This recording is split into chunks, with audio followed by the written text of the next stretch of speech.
They say you don't get to choose your family, only how much of your life you allow them to shape. For years, I thought enduring cruelty was just part of being a brother, part of being a son. But what happens when the person who's made your life hell ends up betraying you in the most unthinkable way? And what do you do when, after destroying everything, he comes back asking for your help? My story begins with my younger brother, David. If you're imagining a jealous sibling constantly living in my shadow, you'd be wrong. David was the favorite, the golden child.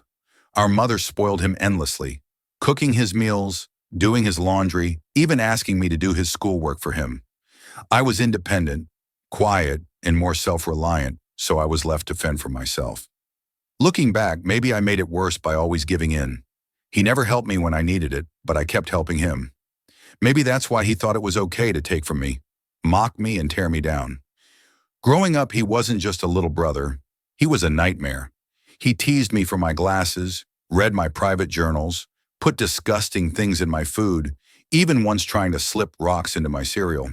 And when I complained, my mom just laughed it off. That's how brothers bond. But there was nothing bonding about it. He sided with my bullies at school, encouraging them to mock me, sometimes even telling me to kill myself. That one cut deeper than he'll ever know. Things escalated in high school when David tried to set my hair on fire, and unbelievably, my mother defended him, claiming he was just playing. For the first time, my dad stepped in, furious at what he was becoming. That was the beginning of David finally facing consequences. Dad even signed me up for MMA classes, urging me to toughen up. At first, it was almost laughable, a nerd in glasses learning to fight. But I embraced it. And one day, when David stole my savings and mocked me for being weak, something inside me snapped. I punched him square in the face. He cried, ran to Mom, and for once, Dad sided with me. That was the turning point. David couldn't push me around anymore. But instead of growing up, he just grew bitter. When I left for university, I felt like I could finally breathe. I thrived, made friends, built a life, and even met Karen, the woman I would marry. At the time, I thought she was everything I had ever wanted. Beautiful, smart, supportive. She was my dream girl. We married young after she got pregnant. Despite her flaws, despite discovering 2 affairs over the years, I forgave her each time. I told myself I was doing it for our son, for the family we had built. I believed love and forgiveness could conquer everything. But 3 months ago, my world shattered. Karen confessed that the child I had raised might not even be mine. She admitted she had been having a long-term affair with my brother David. Hearing it was like being struck by lightning.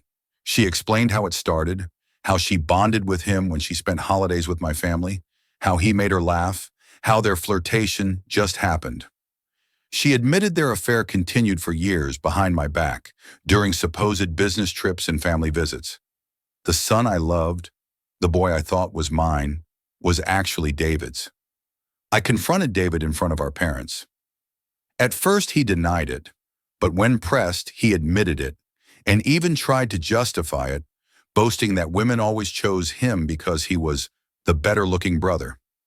For the first time, my father, the man who had let David off the hook so many times, cut him off completely. No more college fund. No more financial support. He disowned him on the spot. Even my mother, who had defended him all his life, couldn't hide her disappointment. It was strange. After years of being the outcast, I was finally vindicated. David was the one exposed, the one humiliated, the one who had lost everything. My marriage, of course, was over. The DNA test confirmed my worst fear. The child was not mine.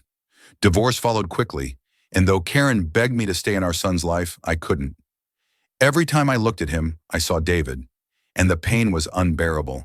I rebuilt my life, slowly, quietly. For the first time, I felt free. Then came the call. My father, firm as ever, told me he was rewriting his will. David would be left with nothing, except a single dollar to prevent him from contesting it. Everything else, nearly $2 million, would go to me. Word must have gotten back to David because just yesterday, after years of silence, he reached out. His voice cracked as he begged for my help. Our parents had shut him out, his friends had disappeared, and he had nothing left. And here's the irony. The brother who made my life hell, who betrayed me in the cruelest way possible, now wanted my forgiveness, my support, my hand pulling him up from the pit he had dug for himself. I don't know what I'll do yet. Part of me wants to slam the door forever, to let him live with the consequences of his choices.